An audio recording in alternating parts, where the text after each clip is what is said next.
अस्सलाम वालेकुम नाजरीन, मैं हूं मोहम्मद उसामा अली और आप देख रहे हैं मेरा YouTube channel Mohammad Usama Ali official.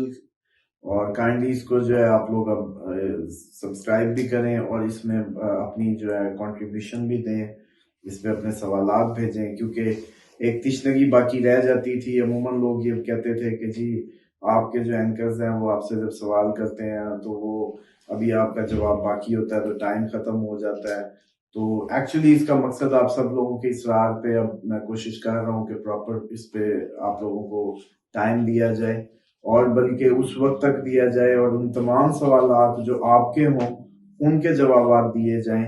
जैसे कि आज किसी का सवाल था, आज से इसका आगाज करते हैं। एक तो इसको ज्यादा से ज्यादा आप लोग सब्सक्राइब भी करें और इसको शेयर भी करें किसी भी तरीके के। ये जो भी जैसे कहते हैं कि इसको फिर मतलब एक समाचार बना रहे, मतलब उसमें के जितने भी आपके क्वेश्चंस होंगे इंटरेक्टिवली हम उसको डेली की बुनियादों पे जैसे कहते हैं उसको हम सॉल्व करने की भी कोशिश करेंगे। प्लस ये है कि इसमें एक और सजेशन जो मुझे रिक्वायर्ड है वो ये है कि आप लोगों ने ये बताना है कि इसके अंदर अगर हमें डेली की 2 वीडियोस दरकार हो जैसे कि यूट्यूब कहता है, तो आप लोग क्या सजेस्ट करते हैं कि एक वीडियो किस टॉपिक पे और दूसरा किस टॉपिक पे। जैसे कि आप लोग बेहतर जानते हैं कि अल्हम्दुलिल्लाह मेरी जो वर्किंग जो फील्ड है वो एस्ट्रोलॉजी भी है, रिलीजन भी है और बिजनेस भी है।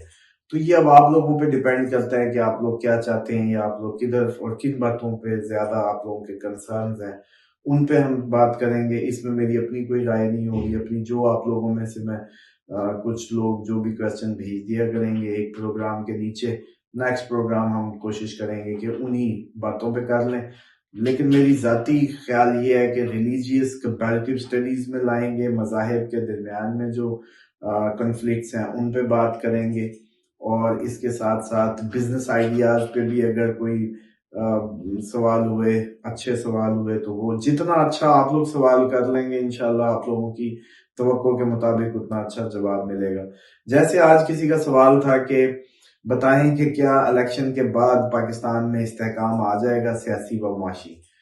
तो उसमें अब मैं आपको बता दूं कि मुझे जो लग रहा है कि अब ये वो वक्त नहीं रहा जिसमें कोई इस तरीके के इस्तेहकाम एक्सपेक्ट किए जाएं, क्योंकि उसकी जो मर्ज होती है, उसकी जो जड़ होती है, जब तक उसको ना पकड़ा जाए, उसको ना समझा जाए, कभी भी मर्ज दूर नहीं होती।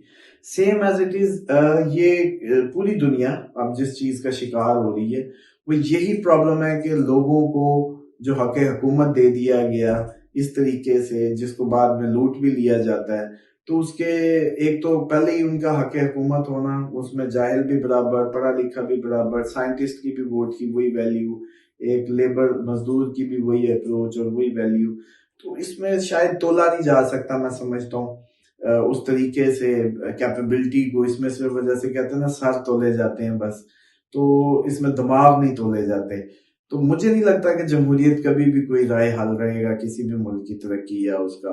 अभी आप लोग पाकिस्तान की हद तक तो शायद हम जब बात करते हैं तो हमें लगता है पहुंच ही नहीं पाए जमहूरियत की उस मेराज पे लेकिन जो मुल्क अमेरिका या ब्रिटेन जैसे सो कॉल्ड जमहूरी मुल्क हैं और बड़ी डेमोक्रेटिक नॉर्म्स पे चल रहे हैं, तो आप वहां भी इनका फेलियर देखेंगे। इकोनॉमिक क्राइसिस भी अब अपकमिंग टाइम में देखेंगे। इस साल 2024 में अमेरिका भी आइसोलेटेड नजर आएगा।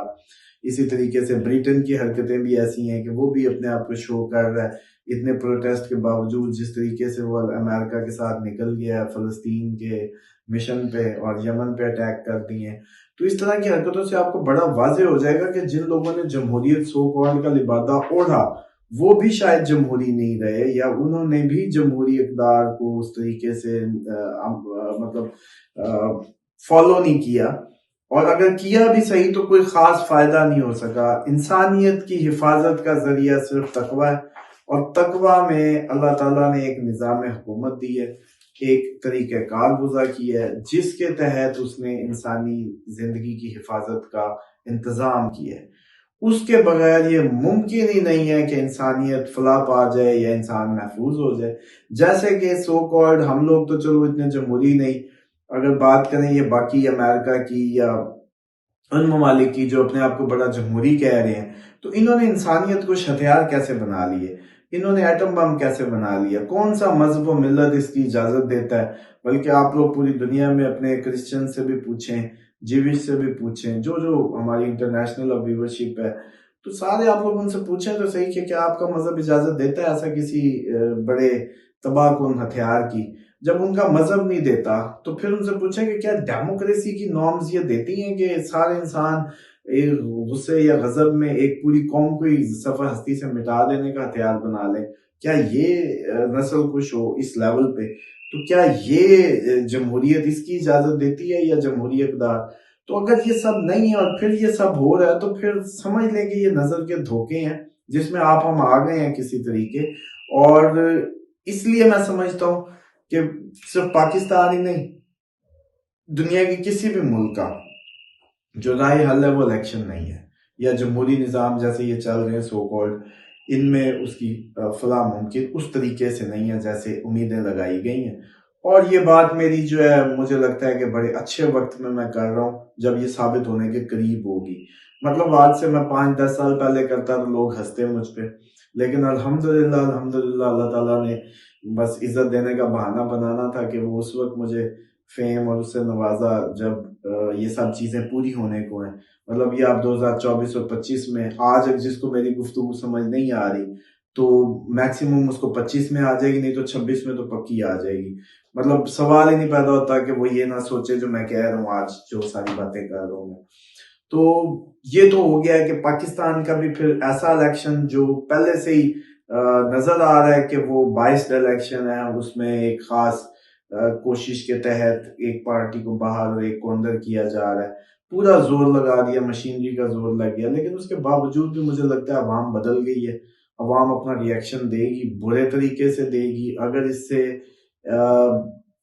छीना गया इस तरीके से इसका इस्तेहकाक, तो ये मजीद रिएक्ट करेगी, और ये रिएक्ट हमेशा वही करेगी जिसको हाकिम समझेगी। इसलिए ये बात ना किया करें कि आप अपने आप को मुकद्दस गाय समझ लें। आप अगर हाकिम हैं लोगों की नजर में तो एहतजाज भी आपके पास ही होगा, तो इसमें माइंड करने की कोई बात नहीं। या तो आप हुकूमत अपने हाथ से छोड़ दें, या फिर आप जो है इस एहतजाज को भी बर्दाश्त करने की रविश पैदा करें। दूसरी बात यह है कि ये एक और सवाल था कि इस इलेक्शन का क्या नतीजा होगा। देखिए, पहली बात तो यह है कि मैं अभी तक इस बात पे कहीं फर्म नहीं हूं कि ये इलेक्शन हो रहा है। ये कभी भी किसी भी हादसे की जद में ये भी आ सकता है, इवन इस दिन भी हम किसी हादसे की जद में आ सकते हैं। जैसा कि आप लोगों को मैं बहुत ज्यादा दिसंबर से प्रेडिक्ट कर रहा था कि जनवरी में कुछ ना कुछ हो जाएगा, फेब में हम लोग अनरेस्ट में चले जाएंगे, आउटसाइड द बॉर्डर्स हमारे इश्यूज होंगे, विद इन द कंट्री होंगे। तो आप लोग बलूचिस्तान की इस वक्त हालत देख सकते हैं, और ईरान अटैक भी उसकी एक वो थी। अब कल परसों कश्मीर में लोगों ने प्रोटेस्ट किया बड़ा, हकूक मांगने लगे हैं, वो सब्सिडीज मांग रहे हैं। तो इसी तरीके से आपको पूरे मुल्क में ये नजर आएगा, और इसके नतीजे में एक अनरेस्ट भी क्रिएट हो सकता है। बल्कि मुझे ये डर है कि इलेक्शन डे पे भी सब एक दूसरे के लिए हिफाजत की दुआएं करें, और किसी फितने में पड़ने की जरूरत नहीं है। आपकी जान है तो जहान है, उसको महफूज करने के इंतजाम पे गौर करें, ना कि इस पे इतने पोलिटिसाइज हो जाए। तमाम जमातों में कोई भी शख्स है वो हमारे बहन भाई है, इतनी नफरतों में जाने की जरूरत नहीं है। ना ही ये कोई अल्लाह और उसके रसूल का कोई तरीका है, जैसे कहते हैं ना कि तरीका वो है सुन्नत का तरीका है या कुछ भी है। तो मैं समझता हूँ कि इसमें एक खास हद तक जरूर अगर आप लोगों ने जबान दी है अपना, और आप लोग एक कायल हैं जब तक जमहूरियत के, और जब तक किसी भी पार्टी के सपोर्टर हैं, तो फिर घर में ना रहें, फिर आपको जरूर जाना चाहिए। हाँ, ये उन लोगों के लिए मैं मना करता हूँ जिनको ये इदराक है कि जमहूरियत या इसके जरिए आप इंसानों की हुकूमत कायम करते हैं, खुदा की या खुदा के नुमाइंदे की नहीं। उनके लिए जायज नहीं है इस इलेक्शन में वोट डालना। जिनका हक हुकूमत का अकीदा ये है कि वो अल्लाह और उसके रसूल और उसके नुमाइंदे के लिए, वो अगर वोट डालेंगे तो गुनाह के मुर्तकिब होंगे। लेकिन वो लोग जो प्रॉपर इस बात से नाबल्द हैं या जानते ही नहीं है कि ये इस्लाम का तरीका क्या है, उनके लिए लाजिम है कि वो वोट डालें, जरूर जाएं, और घरों में ना रहें, भरपूर शिरकत करें, क्योंकि वो जिस अकीदे के हामिल हैं उनसे उन्हीं की मुनाफकत और उन्हीं की डेडिकेशन के मुतालिक पूछा जाना है। तो इसलिए अगर वो समझते हैं कि ये इस्लाम का तरीका है या ये जायज तरीका है या व्हाट्सएवर, वो इतने इस्लामिक नहीं भी है और एक ह्यूमन एथनिक बुनियादों पे या एथिकली वो समझते हैं कि ये ठीक अमल है, तो उनको कम अज कम फिर सिर्फ घर से ही नहीं निकलना, बल्कि हर शख्स अपने साथ एक नहीं 10 वोट का अपनी जो भी पार्टी है, आपकी नून लीग है, आपकी जीपीटीआई है, आप जो भी हैं, लेकिन कम अज कम फिर आप लोग वर्क भी करें, आप लोग उन लोगों को मोटिवेट भी करें, सोए हुए लोगों को भी उस दिन उठाएं, जो ना जाने वाला हो उसको भी लेके जाएं, उसको भी मनाएं, जैसे मर्जी करें, जो भी जिस बात पे कन्विंस है ना, लेकिन प्लीज अमलन उसका मुजाहरा जरूर करें। ये सबसे बड़ी मैं समझता हूँ मुनाफकत या डिप्लोमेसी की एक्सट्रीम होती है, जब आप किसी भी चीज के जैसे कहते हैं कायल होते हैं लेकिन उस पर अमल नहीं करते। मिसाल के तौर पे मैं एक अकीदे के हामिल हूं जिसमें मैं समझता हूँ कि इलेक्शन राय हल नहीं है या वोट डालना जायज नहीं है, तो मुझे नहीं डालना चाहिए। लेकिन अगर एक शख्स ये समझता है कि ये ठीक है और ये होना चाहिए, तो फिर वो क्यों सोया रह जाए, और वो क्यों ना अपने साथ अपनी पार्टी के मजबूत बाजू मजबूत करने के लिए 10 और लोगों को कन्विंस करके लेके जाए, और उसको क्यों किसी गाड़ी का इंतजार करना पड़े कि कोई गाड़ी भेजे। बल्कि इस दफा एक और यूथ को चाहिए, एक मोटिवेशनल, पहली दफा इसको अगर मुल्क को जमहूरी करना है आप लोगों के मुताबिक जो ठीक तरीका है, तो फिर कम अज कम आप लोग बगैर खर्चों के, पीटीआई तो सबसे सस्ता जैसे इलेक्शन लड़ेगी तारीख का, और मैं समझता हूँ पीटीआई पहली सदी की जमहूरी पार्टी, मजबूत पार्टी बनने जा रही है। अगर उसके हार भी जाए, सारी सीटें पीटीआई हार जाए, लेकिन अगर एक हलके में बगैर खर्चे बगैर बैनर के इन्होंने 40-50 हजार वोट ले लिया, 30,000 20,000 भी ले लिया, तो मैं समझता हूँ ये मुल्क की तारीख का सबसे बड़ा, जैसे कहते हैं, सियासी एक्टिविटी होगी, किसी पॉलिटिकल पार्टी की सबसे बड़ी अचीवमेंट होगी कि पैसों के बगैर उसका कैंडिडेट जेल में, बैनर सड़क पे एक नहीं, तो लोगों ने वोट दिया, इसका मतलब है लोग अंगेज हो गए पॉलिटिकली। तो मैं समझता हूँ यूथ को भी ये चाहिए, या सारे जो भी लोग हैं, कि फिर आप लोग कम अज कम ये बगैर खर्चों के इलेक्शन तो वो दिखाएं, ताकि अगली दफा कोई एमएनए एमएनपी ये 9-10 करोड़ लगा के ना इलेक्शन जीतने की तरफ सोचे, और ना ही फिर वो करप्शन करे कि वो उसने 9-10 लाख करोड़ जो है पूरा करना है। तो मैं समझता हूँ ये बड़ा अच्छा मौका है आप लोगों की सेंसिबल अप्रोच को टेस्ट करने का भी, और कुदरत का ये इम्तिहान भी है, तो इससे गुजरें और अपनी भरपूर जो जिस अकीदे का भी हामिल है, बस मुनाफकतें खत्म कर दें। ये गलत है कि जो वोट देने का कायल हो वो वोट ना दे, और जो वोट ना देने का कायल हो वो वोट देने पहुंचाओ। मेरा सिर्फ आप लोगों से गुजारिश है कि मुनाफकतें खत्म कर दें, प्योर हो जाएं अपने अमाल में, अपनी सोचों में। एम्बिग्यूटी कहीं भी नहीं पहुंचाती। अगर आप लोगों के क्लैरिटी जो है सबसे बड़ा इनाम मैं समझता हूँ कुदरत का, और शैतान की सबसे बड़ा वार ही आपको जैसे कंफ्यूजन है और आपको उलझाना है, वो जब भी आपकी जिंदगी को बर्बाद करेगा आपको कंफ्यूज करेगा, बस यही उसका वसवासुल खन्नास।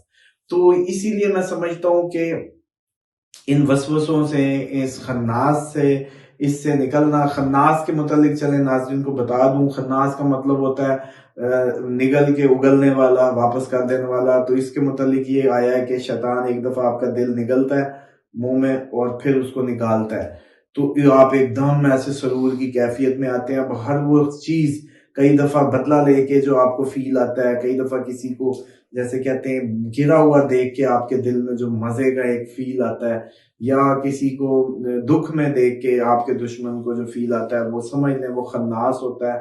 वो कोई अच्छा फील नहीं होता, वो वही लम्हा होता है जब आपके दिल को वो निगल के आपके वापस निकालता है। और नाजरीन जिनको ये मिसाल समझ नहीं आ रही, वो जेन में जरा उनके लिए कोड वर्ड में मैं मार्फत की बात बता दूं कि वो जेन में सोचें कि ऐसी और कौन सी चीजें हैं जो निगलने पे सरूर आता है, उसको उगलने पे फिर मतलब वो कौन कौन सी पॉसिबल है। वो लॉलीपॉप हो या कुछ भी हो, आपकी मतलब बच्चे भी जैसे वो कर रहे होते हैं, तो ये कोई इतनी ऐसी बात नहीं, इसको आप एक्चुअली भी समझ सकते हैं फिजिकली भी कि शैतान अगर ये करता होगा तो उसके मुतालिक मतलब वो क्या फीलिंग है, जिस पे मैं कोशिश कर रहा हूँ आप लोगों को मतलब ढके छुपे लफ्जों में समझाने की या बताने की। तो इसके साथ इजाजत दें, आज का जो प्रोग्राम है यही एंड हुआ। मैं कोशिश करूंगा कि जितने आप लोगों के सवाल हों या उनके मुतालिक जो मैक्सिमम हॉट इश्यूज हों, या खसूसन ये आप लोगों पे ये है कि आप जितने जानदार सवाल करेंगे वज़ाइफ के मुतालिक, जिंदगियों के मुतालिक, रिश्ता करने का तरीका का, लेकिन आपसे गुजारिश ये है कि प्लीज उसमें जान होनी चाहिए। वो सवाल जो है बड़ा ही जानदार हो, जिससे हजारों लोगों को फायदा हो, कि एक वीडियो में मैं जब बात करूं तो वो लोग जो फी अफोर्ड नहीं कर सकते, वो लोग जो स्पेशल कंसल्टेशन नहीं ले सकते, उनका कोई फायदा हो जाए। और इस पे मैं ज्यादा से ज्यादा खुश उस बात पे हूँ कि आप लोग रिलीजियसली अपने मार्फत खुदा में आगे बढ़ने का सफर जो है उसका आगाज करें। बहुत शुक्रिया, अपना ख्याल रखिएगा। पूरी दुनिया में जहां भी आप लोग देख रहे हैं, अल्लाह ताला आपको शैतान मरदूद के तमाम फितनों से महफूज करे और खात्मा बिल खैर के लिए जो है आपके राह को हमवार करे। आमीन। अस्सलाम वालेकुम।